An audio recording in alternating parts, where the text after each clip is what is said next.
¿qué nos toca ahora? Ahora nos toca pensar en el asentamiento inmediato a partir de ensayos de campo. En otras palabras, si yo puedo obtener E de campo, muchas veces en lugar de calcular E directamente del parámetro, puedo usar esto, ¿no? Porque el caso anterior, vamos a decir, si yo estoy usando un SPT y calculo que E es tanto, puedo utilizar cualquiera de estas ecuaciones. Pero aquí lo que está diciendo es, en lugar de ir a las ecuaciones empíricas, voy al asentamiento directamente. Hay métodos que permiten aquello. Entonces, veamos. El primero dice es el de Terzaghi y Peck y está asociada con una carga de placa. He visto fotos, una placa de cierto diámetro donde se pone una carga y se ve el asentamiento en función de la carga. Bueno, lo que dice aquí es que he entendido que es directo, ya tengo un asentamiento, pero esa es una fundación pequeña. Cuando yo cambie mi fundación, va a haber otro asentamiento porque va a haber otro diámetro, otro ancho. Entonces, ¿cuál es la relación? Y eso es lo primero que dijeron estos autores en base a esos ensayos, es cuál es el asentamiento de la fundación en función de lo que yo mido en la placa. Y no se olviden, ya he explicado eso, ya hay que repetir otra vez para no perdernos. Fruto del ensayo, que ya tengo una idea general, yo tengo la carga para una placa en función del asentamiento. Entonces, yo ya estoy decidiendo una curva y yo ya sé que de esa curva estoy en especial tomando algún valor y digo lo que va a haber en la fundación verdadera es este valor de carga y va a producir este asentamiento en la placa. Pero ese asentamiento en la placa no es el mismo de la fundación. Por lo tanto, aquí me dice, es muy simple, si usted quiere ver el asentamiento en la fundación, lo que debe hacer es calcular el asentamiento en la placa y multiplicar por esos factores. Este primero se llama el factor de incidencia del ancho de la fundación y el segundo se llama un factor de incidencia de la profundidad de la base de fundación. Y ese es el asentamiento. Perfecto, ¿no? Dice, qué fácil. Me alegra que sean las cosas así de simples. Terzaghi y Peck me han solucionado el problema. Si hago uno de estos ensayos, tengo ya el asentamiento de la fundación. ¿Se entiende, no? Pongo una placa de 30 centímetros y luego va a venir una fundación de 3 metros de ancha. Entonces, esa es la relación. Ya la placa me ha dado un asentamiento, pero el de la fundación es ese. Excelente. Pero que resulta, obviamente, que el rato de relacionar este ancho de la fundación sobre el de la placa con el asentamiento fundación de la placa, resulta que esa ecuación termina dándonos esa relación, eso es lo que dice Terzaghi y Peck, y esa es la relación. Si el ancho del que acabo de decirles es 3, sube uno ahí, esa es la ecuación, sale 2 entre la fundación y la placa. Pero uno va a medir a la realidad y dice, no, no salió 2, ha salido 1,5, porque el suelo está más denso de lo que Terzaghi y Peck analizaron. O más bien sale 3, porque está mucho más suelto. Entonces uno dice, bueno, ¿cuánto ayuda esa ecuación? El 48 ayudó mucho, pero se nota que hay que introducir más aspectos en la ecuación que esto. Entonces viene el tiempo y hay ensayos SPT, hemos entendido la idea, se levanta un martillo de 63 kilos, se golpea y ahí abajo baja un tubo y cuando baja cierta profundidad se cuenta el número de goles. Entonces, estos otros autores, da Polonia, en el 70 dicen, por lo tanto, esta ecuación de antes va a tener un factor C1 y ese factor C1 va a hacer consideraciones de densidad. Entonces no voy a caer en esa misma, sino que va a entrar tomar en cuenta esto de densidad. Y el C1 dice, en estas unidades es 762 dividido entre el número de golpes que cuente. Un 60, que digo, lo voy a aprender en el capítulo 4. Y sale eso en centímetros cúbicos por kilogramo. ¿Por qué estas unidades? Para tener cuidado con introducir adecuadamente la carga neta, ¿no? Eso es importante. Bien, entonces eso es todo en cuanto a este otro autor. Entonces uno dice, fácil, sí, extremadamente fácil. No se olviden que aquí en especial estamos hablando de arenas y no es fácil sacar muestras de arena. Entonces no es que podemos llevar al laboratorio y hacer un ensayo para determinar en laboratorio. Lo que preferimos es golpear sobre esa arena y de ahí viene que estas ecuaciones son más prácticas en arena, ¿no? Esa es básicamente la idea. ¿Por qué recurrimos a ensayos de campo y no solo nos llevamos una muestra? Luego dicen, hay dos otros autores, Schulz y Sharif del 65, y dicen, mire, el asentamiento inmediato es también la carga neta, entra ese valor 1 más 0,4 de F sobre B, entra un otro factor S que lo vamos a entender y el N es todo. Entonces entendemos que en lugar de tener esta ecuación 762 sobre N60, pues aparece esta otra forma. Y en lugar de multiplicar por 1 menos algo, es 1 más, no importa. Entonces, el concepto es simple. Y estos dos autores dicen, si usted tiene el nivel de fundación y conoce DF, además conoce la carga neta y sabe que abajo hay un suelo, pues haga el ensayo SPT y determine para ese suelo este valor de N, que en esta primera parte es un dato que yo les doy. Excelente. Si conocen el valor de N de esto, utilice esa ecuación y calcule el asentamiento con eso. No se olvide que tiene que calcular este factor S y lo va a obtener de esta gráfica. Igual que antes, hay que pulir y escuchen bien, no vayan a meter la pata, log del ancho, que no los engañe, y log del coeficiente, que tampoco los engañe, como otra vez. Entonces, cuando estamos hablando de que uno sabe el coeficiente B, el ancho B, este de acá, dice, por ejemplo, 2 metros, es un ejemplo, 2 metros. No saca el logaritmo de 2 y le va a salir un valor de aquí, sino 2 metros. Sube, ¿y qué tiene que elegir? La relación L sobre L. Si es cuadrada es 1, entonces uno sube 2 hasta ahí y llega ahí. Y ojo con esto, que es 0,1 y esto es 1. Entonces esto está en escala logarítmica. Pero este es 0,1 y este es 1. Entonces a partir de eso, uno estima ese valor y le da un valor de S. Vamos a imaginarnos que ese valor sea 0,3 o no, 0,4, no sé, cualquier cosa. Bueno, ese es el valor que entra en esa ecuación, ahí está. Entonces conoce la carga neta, conoce el valor S, conoce el nivel de fundación, el ancho y el valor de N. Y listo, ha calculado el asentamiento inmediato. Eso es todo, ya calculó el asentamiento inmediato a partir de los ensayos SBT. Y aquí dice, pero miren, hay algo interesante aquí con la relación H sobre B menor a 2. Entonces uno dice, ¿qué querrá decir eso? Y ahí es lo que queremos entender y por eso explico este método antes que el siguiente para entender esto. Dice, tome en cuenta que hay un incremento de esfuerzos. Aquí intentan simplificarnos la vida con esos factores en relación al incremento de esfuerzos, pero nunca se olvide que ahí hay un incremento de esfuerzos. Y hay un delta sigma en función de la profundidad y se sabe cómo calcular ese valor. Bueno, dice, ahora, si es que el valor de H, aquí está la clave, es más grande que 2 veces B, H más grande que 2 veces B, simplemente olvídese que hay esto ahí abajo, listo. Todo involucra algo adecuadamente y punto. Y considere que si H es más grande que 2 veces B, y le vamos a dar otro color para eso, de alguna manera, y no se necesita calcular, el incremento se ha disipado y ha llegado ahí. Y si H es 2 veces B, todo lo que se comprime está en un rango aquí y no hay problema. ¿Cómo se hace el cálculo? Con el estrato que se comprime, con lo que acabo de ver. Se utiliza el S, la carga neta, el N y todo lo que está aquí, y ese es el asentamiento inmediato, y dice, esto funciona para H sobre B mayor o igual a 2. O en otras palabras, H 2 veces B o más abajo. Entonces digo, si el estrato rígido está por debajo, no hay problema. Eso equivale a que el incremento, de alguna manera, está por encima, entonces se comprime así. Pero ¿qué pasa si ese estrato rígido está más arriba? Y lo voy a dibujar aquí arriba, ahí cerquita a la fundación. Ahora el estrato rígido está abajo. Digo, está muy cerca a la fundación. Pregunta es, ¿ustedes creen que eso va a influir en el asentamiento? Si yo sé que va a haber un incremento de esfuerzo aquí que va a comprimir este estrato, ahora no va a poder comprimir todo ese estrato, va a comprimir un estrato mucho más pequeño, va a comprimir el estrato este de acá. Entonces la misma carga, la misma fundación en el mismo suelo tiene que dar, ¿por qué? Porque el estrato rígido está más arriba, tiene que dar un asentamiento menor al anterior. Consecuencia, ahí viene este factor de reducción. ¿Cuándo va a influir ese estrato? Cuando H sobre B sea H sobre B menor que 2. Que tome en cuenta eso. Entonces, ahí dice, si H sobre B es 1,5 o 1,05, con estas relaciones de L sobre B, yo puedo obtener un factor de reducción y multiplico a todo este asentamiento por ese factor de reducción y eso ha tomado en cuenta ahí.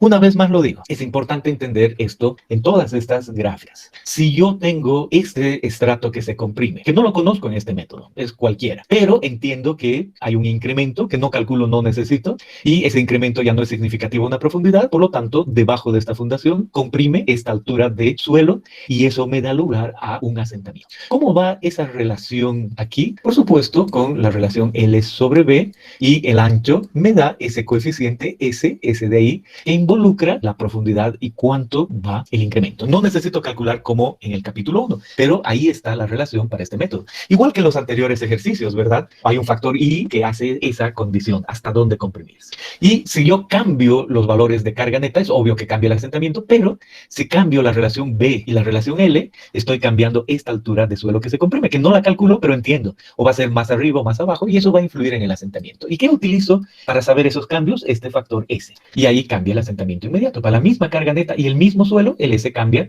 y eso involucra cambiar el ancho, entonces se comprime más o menos. Pero no se mide, solo es el concepto. Una vez más, entonces eso cuando el estrato este de abajo rígido no influye porque dejo que se comprime lo necesario. Y cuando nunca va a influir, cuando H, aquí está, cuando H sobre B sea mayor que 2, solo es eso. Pero ¿qué pasa si el estrato rígido ahora está más arriba? Y el ejemplo es ese, este color lila asociado con lo que se va a comprimir en un caso. Pero hay un estrato rígido que tiene esta condición, de modo que deja un suelo que se comprima y es menor, o sea, lo que realmente se comprime es menor a lo que se va a comprimir. Entonces, este asentamiento lila tiene que ser afectado por un factor de reducción, por este hecho, porque ya no se comprime todo el estrato. Y ese factor de reducción viene dado por esta tabla. Y eso es lo que significa. Entonces, a este asentamiento, que fuese el lila, debido a que el estrato verdadero que se comprime es menor, pues viene este otro factor y listo. Eso es todo. Eso es así de simple. Muy importante entender eso. Y aquí dice básicamente 2 veces B. Estos autores dicen estrato que se comprime 2 veces B. Y quizá más que la palabra estrato que se comprime, hasta 2 veces B, yo estoy tranquilo y menos que esto influye. Entonces podemos decir, si se comprime aquí arriba, estoy tranquilo. Pero entiendo que 2 veces B es lo que se puede comprimir. Por debajo ya no se comprime, eso es lo que quiere decir. Perfecto, entonces estoy tranquilo. Ahora, entendiendo ese concepto, tengo que resolver el ejemplo 2.6. Dice, con estos datos, haga ese cálculo. ¿Y cómo entra el 2b? Ahí está otra vez, vamos a explicar. Y en este ejercicio dice, mire, y después dejo que hagan las preguntas, pero es lo mismo otra vez. Dice, en este ejercicio hay una fundación de 4x7, hay una carga bruta de 120, la que influye en asentamientos es la carga neta, hay que calcularla, está a un nivel de 1.5 y por debajo se ha hecho ensayos y se ha determinado que en una primera capa, en esta de acá, que va de 1.5 a 3, el número de golpes es 20, ese que yo les digo, en este caso es dato 20, pero después hay otro estrato, también es de arena, pero es algo más denso, por lo tanto se ha dado 25 golpes entre 3 y 5. Y luego para el 28 se ha dado, no, para de 5 a 7 se ha dado 28 golpes y ahí está a esa profundidad una base rígida, una roca. Entonces solo se comprime eso. Si utilizamos el método de Schulz y Sharif, decimos se comprime 2 veces B. En 2 veces B tengo que yo hallar los parámetros y ver qué va a suceder. Entonces digo, si B es 4, 2 veces B es 8. Entonces si estoy en 1.5, ahí está la clave, ¿cuál es el estrato que se considera que se comprime? ¿No? Es 2 veces B. Entonces digo 1.5 más 8, 9.5. Entonces eso, si aquí está el 7, voy a decir el estrato que se involucra comprime está aquí abajo. No importa dónde en la escala, pero está ahí abajo. Y no debo poner eso solo quiere decir que hasta ahí comprime el suelo. Entonces aquí hay un espesor que es 2 veces B y mi estrato rígido está por encima. Consecuencia, eso quiere decir que en este problema, este asentamiento involucra H sobre B igual a 2 y me va a dar un valor, pero eso sería para un estrato 2 veces B. Hace rato dije menor, esa es la idea, pero el método exactamente dice 2 veces B. Como aquí la base rígida está por encima, lo que verdaderamente se comprime no es 8, es 6, porque después hay algo rígido.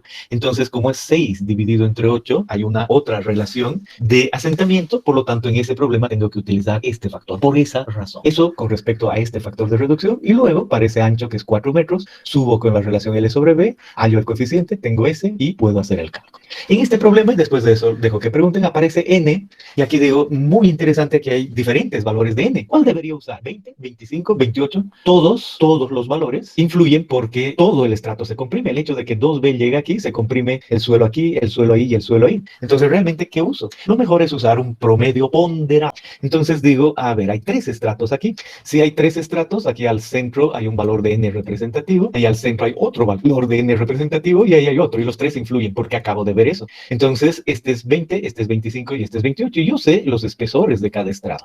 Este es 1.5 metros, el siguiente valor es 2 metros, y el siguiente valor es 2.5 metros. Entonces, son estratos de diferentes espesores. Entonces, ¿cómo harían ustedes el cálculo de un N promedio? Sería fácil, se agarra 20 por 1.5, más 25 por 2, más 28 por 2.5, dividido entre toda esta altura, 6. Ese es un promedio ponderado. Y eso no es mecánica de suelos, eso nunca se olviden. Es la idea de que ese estrato va a tener un valor representativo de N, ya que he encontrado que hay 3 valores de N en diferentes espesores. Por lo tanto, lo representativo en esto que se comprime es el N ponderado.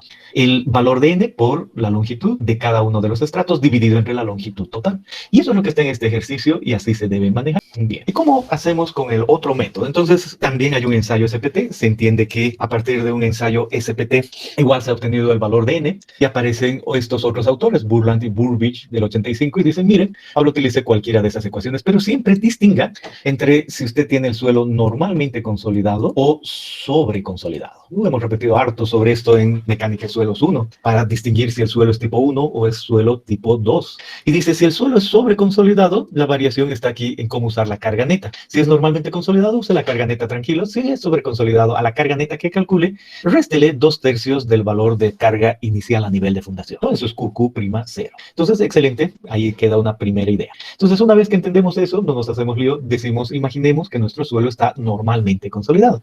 Y estamos hablando de una arena, ¿no? Que el esfuerzo máximo de esa arena es el actual. Entonces usamos esta ecuación, carga neta, por el ancho a la 0,7 por un factor i. Uno dice, es lo de siempre, el ancho y un factor i. Y uno dice, excelente, el ancho viene, como sabemos, 2, 3, 4 metros, dependiendo la fundación o lo que sea. Y este factor i depende de qué. Ese factor i depende, aquí está la gráfica, ese factor i depende del número de golpes. En nuestro caso decimos, ¿cuánto es el número de golpes? 10, 20, 30. Vamos a imaginarnos que sale 10 el número de golpes. Si sale 10, subo y me dice, ahí está el número de golpes y tiene una variación. Pero si tomo el del medio, vengo aquí y ahí tengo un valor de IC. Muy especialmente le he añadido, y ahí tienen que tener cuidado, que estos valores son IC multiplicado por 100, ¿no? Eso quiere decir que si me sale 10, el IC es 10 sobre 100, porque este valor está multiplicado por 100. Esa es la idea. Si me sale 1, el IC es 1 sobre 100, porque esta gráfica me está dando un IC por 100. Utilizo ese valor de IC y ya tengo el factor de influencia. Este valor de IC, por supuesto, puede representarse en una gráfica. Y los valores de IC pueden tomarse como 1,71 sobre el N60 a la 1,4 o para suelo sobreconsolidado 0,57 de N60 a la 1,4. Entonces solo quiere decir, si conoce el número de golpes, va a conocer I. Y ese es básicamente lo que aparece aquí. Si conoce el número de golpes, conoce I y hay unas ecuaciones. Sabemos cómo obtener I, sabemos qué es B, sabemos qué es la carga neta. Si el suelo está sobreconsolidado, puedo decidir esto. ¿Cuándo sé si el suelo está sobreconsolidado? No usando la definición. Calculo cuál es el esfuerzo de compresión máximo de la historia geológica y el actual. Todavía, ahora digamos que si yo les digo el esfuerzo máximo es 200 y el actual es 100, ustedes dicen 200 sobre 100, 2 sobre consolidado. Y cuando lleguemos a campo, vamos a ver que a partir del SPT, con ciertas ecuaciones, así como se obtiene, también se puede obtener el sigma prima C. Y de ahí uno sabe si el suelo está sobre consolidado o normalmente consolidado. Y luego, lo de siempre, dice, estos autores, Burland y Burbidge, ahora dicen, ahora yo quiero obtener otros factores, el FS, el FI y el FT, que están asociados con lo mismo de antes, con la forma de la fundación, que están asociados con la influencia que tenga un estrato abajo que se comprima, y además dice con el tiempo. Y uno dice el tiempo, y en el ejercicio que hay asociado con esto, se introduce ese factor de tiempo, pero en general, nosotros vamos a decir, si es que hay ese factor de tiempo, lo vamos a considerar 1, y listo. Y a futuro, si tienen que considerarlo, ya analicen más. Vamos a poner que esto sea 1, tiempo. Y nosotros solo nos abocamos a este de forma y a ese de influencia. Y el de forma, igual que en toditos los otros dos métodos, hay una relación de L sobre B. En este caso, estos autores dicen, tome eso, ese factor de forma es 1,25 de L sobre B sobre L sobre B más 0,25 al cuadrado. Y ese es el factor de forma. Entiendo, en todas las anteriores ecuaciones, aquí había un factor de forma relacionado con eso. No hay problema. En este también había un factor de forma y así sucesivamente. Aquí está lo propio. Y luego hay un factor que asocia esto con el estrato que se comprime. Y es el factor F sub I. Y F sub I, dice, tiene esta relación. Y especialmente hay que tomar en cuenta que el estrato que se comprime es Z sub I. En este método. Antes, en el otro método, el estrato que se comprime es 2 veces B. En este otro método cambia Z sub I. Y ese Z sub I tiene una ecuación. Este autor cuando propuso dijo, voy a yo tomar el ancho B y voy a calcular ese factor que se comprime. No es B, 2 veces B, varía. Entonces, si por ejemplo el ancho es, por decir algo, aquí está 1, aquí está 2, aquí está 3, es 3 el ancho, subo esta línea y aquí encuentro el factor que se comprime es 2 punto algo. Si el ancho es 10, subo esta línea, el factor que se comprime es otra cosa, no sé, 8, por decir algo, 6, 5, lo que se obtenga ahí. Entonces hay esa relación que me dice cuánto se va a comprimir. En su texto no está en esta forma, que sale de otro lado. Dice, ese factor que se comprime no es nada más que esto, 1,4 de B sobre un BR a la 0,75 BR. Entonces dice, BR es una referencia, un ancho de referencia 0,3. Consecuencia, realmente el factor que se comprime tiene una ecuación Z sub I, no es nada más que 1,4 veces el ancho de la fundación dividido entre 0,3, el ancho de referencia, elevado a la 0,75, multiplicado por el ancho de referencia, que es 0,3. Hace rato les dije, ¿qué pasaría si B fuese 3? Entonces aquí les dije, ese valor va a ser 2 algo, pero en lugar de usar la gráfica, puedo usar esa ecuación. Si B es 3, ¿cuánto sería lo que se comprime? 2,36. Entonces hace rato yo les dije, evidentemente, de esta gráfica puede salir eso, ¿no? 2 algo. Bien, ahora sabemos que es 2,36. Ahora uno dice, ¿cuánto es 2 veces B? 6. El otro método decía, lo que se comprime es 6, ¿no? O al menos en eso no influye, pero no importa, nosotros hemos entendido que este cálculo asociado involucra a qué. Y hemos dicho, lo que se comprime es 2 veces B, eso influye, y ese, en este caso, tendría que ser 6. Ahora, si esta ecuación involucra esto más chico, más grande, no importa, el hecho es que en esos 2B debo utilizar todos los parámetros y asunto solucionado. Aquí estos otros autores dicen, no es eso, de acuerdo a mi ecuación, para que todo esto funcione bien, este factor funcione bien, yo quiero que lo que se comprima, esa es mi decisión, va a ser menor que 6, va a ser 2 punto algo. Excelente, y de ahí viene que hay muchos métodos y ninguno pues es mejor que otro. Son muchos autores que intentan ayudarnos y por eso no tiene que ver un montón de métodos y después hace varios cálculos, a veces puede decir tomo el promedio de los métodos que he usado, descarto este, pero bueno, hay que entender cómo manejar cada uno de esos. Bien, entonces entendido eso, aparece, dice, este factor tiene que ver con esta ecuación sabiendo cuál es el estrato que se comprime. Entonces ahí está H sobre el estrato que se comprime, entendiendo H igual que antes, ¿no? La distancia al estrato por este valor. Y fíjense, si ese H es el mismo que el estrato que se comprime, eso es 1, y resulta que esto es 1, entonces 2 menos eso, 1, y el factor que va aquí cuando el estrato rígido no se mete al estrato que se comprime es 1 1, entonces digo, excelente. He visto primero esto para entender eso. Es esto en esencia, solo que ahora, en lugar de tener este estrato a una posición 2B, este estrato está a Z1. Y si hay uno verdadero más rígido verde que se mete ahí, entonces va a influir. Pero si está más allá de ese Z1, no influye. Es exactamente el mismo concepto, cambiando el 2 veces B por ZI. Y la ecuación esta dice eso. Esta es una forma de decir cuál es esa relación. Si, por ejemplo, Z sub I nos saldría lo que acabamos de decir, ¿no? 2.36 y H es 2, entonces ahí tuviéramos que reducir. ¿Por qué? Porque el estrato que se comprime en realidad es menos del que la ecuación calcula como estrato que se comprime. Entonces tendríamos que utilizar aquí 2 dividido entre 2.36 por 2 menos 2 dividido entre 2.36. ¿Podrían calcular ese valor? 0.98. 0.98. A eso se refiere. Entonces, el asentamiento es menor al que la ecuación misma da con el estrato que asume que se comprime, 0.98. Esa es la idea. Y por supuesto, si este valor sale más que 1, no le puedo poner a ojo cerrado y decir, me ha salido 3 y multiplicar por 3. No, porque ya carece de significado. Tiene que ser entre 0 y 1 si afecta, y si es mayor de 1, es 1 el valor porque ya no afecta con el concepto del que estamos hablando. Y uno quiere, por supuesto, practicar aquello y dice, hay un ejemplo, el 2.5. Y otra vez trae lo de siempre. Solo que ahora mucho cuidado. Dice, en este estrato 20, en este 25 y en este 30, ¿debo yo tomar el promedio ponderado de todo? Respuesta, calcularé primero Z sub I. Si B es 4 y L es 4, podrían decir cuánto sería el estrato que se comprime Z sub I, 2,9. Perfecto. Entonces uno dice 2,9. Viene a esta y dice 2,9 representaría 1, 2, casi ahí. Voy a poner 3, ¿ya? No vamos a complicar con el punto 9. Entonces pongo ahí y digo, realmente lo que se comprime en este ejercicio es ese estrato ZI, con este problema. Y ahora hay que elegir un n. Queda claro que el estrato de arriba tiene un n y el estrato de abajo tiene otro valor de n. ¿Cómo harían ustedes la media ponderada? Es extremadamente fácil, ¿no? Decimos el estrato de arriba tiene 2 metros y el de abajo 0,9, pero ahora voy a decir 1. Y este estrato de arriba tiene un valor de n20 y el estrato de abajo 25, ¿verdad? Eso es lo que he determinado en campo. Por lo tanto, ¿cuál sería el n representativo para esta zapata? Sería 20 por 2 más 25 por 1 dividido entre 3 metros. Y esa es una media ponderada. Entonces, no estoy enseñando medias ponderadas, estoy recordándoles que detrás de suelos y lo que significa esa idea, es muy lógico utilizar una media ponderada para el valor de n en ese estrato que se comprime. Pero por el método, el estrato que se comprime es ese de acá. Y esa es la manera en la que se calcula asentamientos cuando se hacen ensayos SPT o ensayos de placa. Y todavía hay más que saber sobre SPT, pero nos basta ahora para entender asentamiento que n es el resultado del ensayo en un cierto estrato. Eso es lo que nos basta saber ahora.